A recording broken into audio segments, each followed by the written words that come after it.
안녕하세요. 스타 글쓰기 센터 시몬 소장입니다. 이번 영상은 2024년 새롭게 개선된 언어사고력 역량평가에 대해서 말씀드리려고 합니다. 글쓰기 센터 수업은 입학 테스트에서 시작하고요. 그 입학 테스트 이름이 언어사고력 역량평가입니다. 그냥 글쓰기 역량평가라고 해도 되는데 굳이 언어사고력이라는 이름을 붙인 이유는 글쓰기라는 것이 단순히 글쓰기 기술을 배우는 것이 아니라 읽고 쓰고 생각하는 과정이기 때문입니다. 특히 언어사고력은 수리사고력과 함께 모든 공부의 기본이 되는 매우 중요한 능력이죠. 그런데 아쉽게도 현재 한국에서는 지나치게 수리사고력을 중요하게 여기기 때문에 수학 공부는 엄청나게 시키는 거에 비해서 읽고 쓰고 생각하는 훈련 자체를 체계적으로 시킬 생각을 잘 하지 못합니다. 그 방법도 잘 없고요. 그러다 보니까 많은 학생들이 기본적인 사고력과 읽고 쓰는 역량이 부족한 상태에서 방치되고 그 결과 학년이 높아질수록 조금씩 더 어려운 공부를 하게 되는데 그 공부들을 제대로 따라가지 못하고 무조건 양으로 승부하면서 공부의 효율이 떨어지는 이제 그런 문제들이 발생하게 됩니다. 그래서 제가 처음에 글쓰기 센터를 만들 때부터 어떻게 하면은 효과적으로 학생들의 글쓰기 역량을 키울 수 있을까? 지난 15년간 제가 고민했던 것들을 녹여가지고 평가 문제들을 개발을 했고요. 그간 계속해서 업데이트를 해왔습니다. 다만 기존의 업데이트가 조금 개선하는 것이었다면 이번에 2024년에 새롭게 개선하는 문제들은 기존의 형식과는 좀 많이 다른 점이 있어서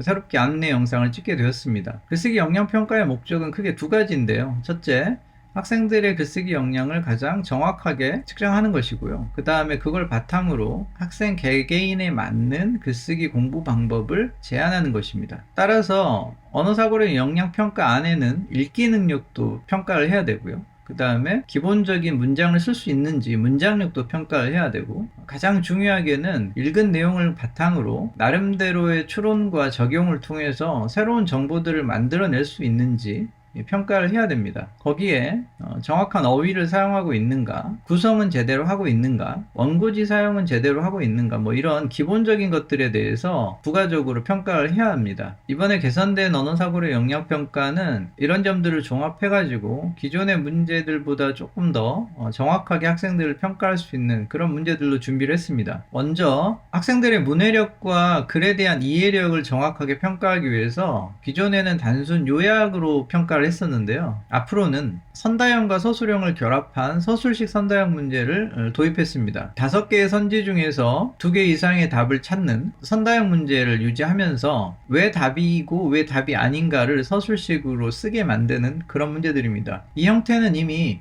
저희가 수업 시간에 이제 도입해가지고 사용하고 있고요. 실제 수업에 해봤더니 모든 문제를 다 요약 형식으로 문해력을 평가하는 것보다 더 효과적이기도 하고, 학생들 사이에 정량적인 평가가 가능해서 학생들도 좀 더 직관적으로 자신이 어디가 부족한지를 확인할 수 있어서 효과가 컸습니다. 그래서 이번에 평가에 도입을 했고요. 두 번째로 각 제시문의 글자 수를 줄이고 대신에 문제 수를 늘렸습니다. 이렇게 한 이유는 추론 역량을 조금 더 세분화해서 평가하기 위해서입니다. 특히 수리적인 해석과 과학적인 추론이 필요한 문제들을 추가해서 문과뿐만 아니라 이과 성향의 학생들도 이 평가를 통해서 사고력의 기초를 조금 더 확인할 수 있도록 그렇게 했습니다. 그렇게 하다 보니까 문제수가 좀 늘어났습니다. 그리고 학생들이 스스로 자신의 현재 상황을 평가하는 자기평가 설문도 개선을 해서 실제로 학생들이 글쓰기 과정에서 어디를 부족하게 느끼고 있는지를 조금 더 객관적으로 평가할 수 있도록 했고요. 평가 후에 학생들이 자신이 제출한 답안에서 어디를 잘 썼고 어디를 못 썼는지 확인할 수 있도록 간단한 예시 답안과 해설,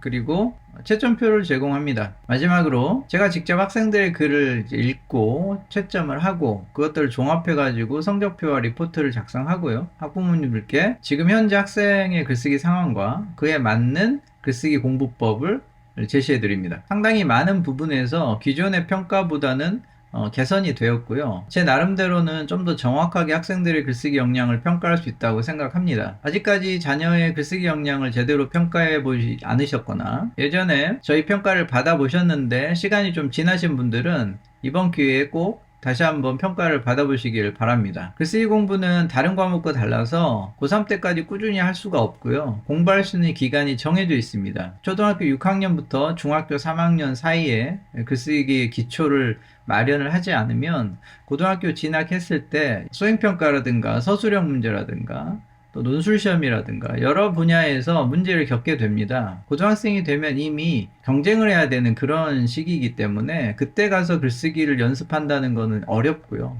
최대한 빨리 자녀가 지금 어느 정도 수준의 언어 사고력을 가지고 있는지 확인해 보시고 그에 맞게 준비를 하는 것이 도움이 많이 될 거라고 생각합니다. 언어사고력 역량평가에 참여하시려면 학원으로 문의하셔가지고요. 시험 날짜를 예약하시고 학원으로 방문하셔서 60분 정도 평가 시간이 소요되니까요. 평가를 받고 그 다음에 제가 성적표를 보내드리면 저랑 면담을 하시면 되겠습니다. 그렇게 많지는 않을 것 같은데 저희가 대치동에 있다 보니까 학원으로 직접 방문하기 힘드신 경우가 있겠죠. 뭐 지방에 계시거나 학원에 방문하는 게 여의치 않은 경우가 있을 것 같습니다.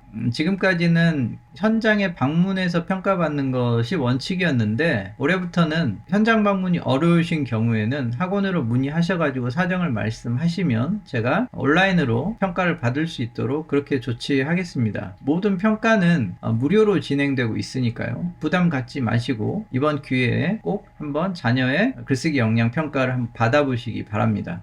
그리고 주변에 자녀 읽기나 쓰기 문제로 고민하고 계신 분들이 있다면 그런 분들에게도 저희 평가에 관해서 말씀해 주시고요. 최대한 많은 분들께서 저희 평가를 받아보시고 자녀의 교육 방향 그리고 공부 계획을 세우는데 도움을 받으셨으면 좋겠습니다. 저도 최대한 성심성의껏 학생들의 글을 읽고 가장 정확하게 그리고 도움이 될 수 있는 조언을 해드리도록 노력하겠습니다. 그러면 여러분들의 많은 참여 부탁드립니다. 감사합니다.